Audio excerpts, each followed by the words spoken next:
আসসালামু আলাইকুম। মাত্র ১০ মিনিটে তৈরি করুন রং ছাড়াই রং বেরঙের স্বাদে ঘ্রাণে অটুট এই নাস্তাটি। খুব সহজে তৈরি করে বিকেলে চায়ের সাথে খেয়ে নিতে পারেন। আজকের রেসিপিটি যদি আপনার ভালো লাগে তবে লাইক দিয়ে সম্পূর্ণ ভিডিওটি দেখে যাবেন। চলুন তাহলে খুব সহজেই তৈরি করে নেই এই রং বেরঙের নাস্তাটি। আমি নাস্তাটি তৈরি করার জন্য প্রথমে এখানে মিষ্টি কুমড়াটাকে সিদ্ধ করে নিব। সামান্য পানি দিয়ে মিষ্টি কুমড়াটা খুব ভালোভাবে সিদ্ধ করে নিয়েছি।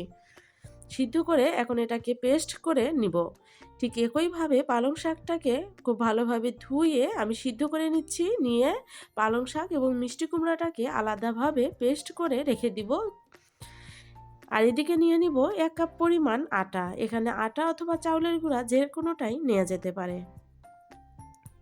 এখন এই আটার সঙ্গে দিয়ে দিব সামান্য পরিমাণ মটরশুঁটি।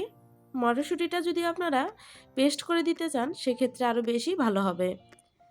এখন এখানে দিয়ে দিব গাজরটাকে আমি গ্রেটারের সাহায্যে গ্রেট করে নিয়েছি। তার সঙ্গে দিয়ে দিলাম পালং শাকের ডাঁটা। আপনারা এখানে বিভিন্ন রকম সবজি ব্যবহার করতে পারেন। এখন দিয়ে দিব ১ চামচ পরিমাণ মরিচ কুচি। আপনারা ঝাল যে যেমন খাবেন সেই অনুযায়ী মরিচটা দিয়ে নেবেন। এখন দিয়ে দিব পেঁয়াজ কুচি ২ চামচ পরিমাণ।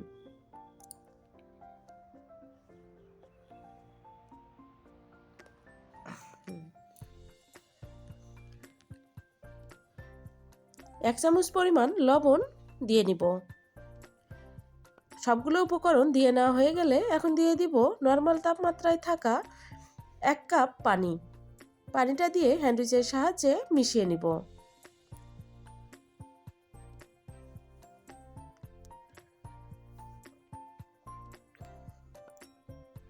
আমি আবারও দিয়ে দিব ১ কাপ পরিমাণ পানি, নরমাল তাপমাত্রার পানি।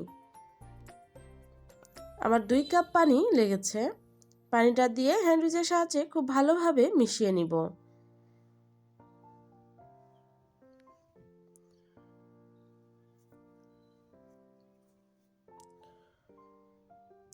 আমার মেশানো হয়ে গেছে। এখন আমি এই ব্যাটারটাকে একটু সাইড করে রেখে দিব। আর এদিকে দেখুন আমি নিয়ে নিয়েছি সেই মিষ্টি কুমড়াটা যেটা আমি সিদ্ধ করে রেখেছিলাম পেস্ট করে। তার ভিতর আমি এখন দিয়ে দিলাম আমি যে ব্যাটারটা তৈরি করলাম সেটা। দিয়ে হ্যান্ড উইচের সাহায্যে খুব ভালোভাবে মিশিয়ে নিব। আর সামান্য কিছু পানিও দিয়ে দিব। ব্যাটারটা বেশি ঘনও হবে না এবং পাতলাও হবে না। ঠিক একইভাবে পালং শাকটাকেও আমি এভাবে পেস্ট করে নিয়েছি। এখন এর ভিতর দিয়ে দিব আমরা যে ব্যাটারটা তৈরি করেছিলাম সেই ব্যাটারটাই। আমি অর্ধেকটা এখানে দিয়ে দিলাম।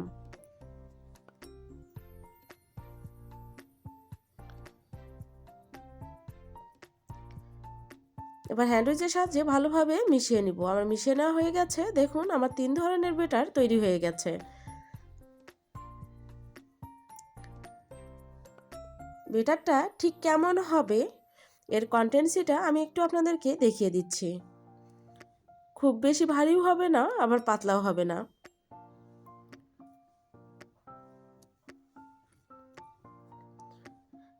এবার আমি শুধু আটা দিয়ে এবং সবজি দিয়ে যেটা করেছি সেটা দেখিয়ে দিচ্ছি। এবার দেখিয়ে দিব পালং শাকেরটা।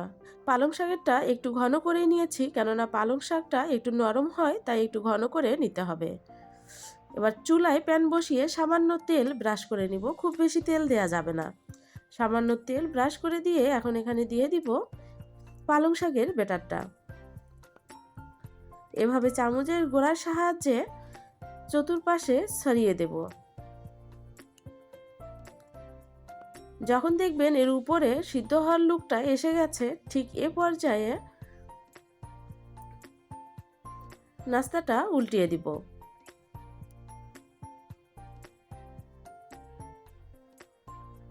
উল্টিয়ে ৫ সেকেন্ডের মতো ভেজে নিলেই হবে। ঠিক একই পদ্ধতিতে আমি আরও একটি ভেজে নিব। আমার সবজি দেওয়া ব্যাটারটা এখন দিয়ে দিলাম। এটারও উপরে যখন এমন সিদ্ধ হওয়ার লুক চলে আসবে ঠিক এ পর্যায়ে উল্টিয়ে দিব। আমি এখন এখানে সামান্য পরিমাণ তেল দিয়ে এই নাস্তাটিকে ভেজে নিব।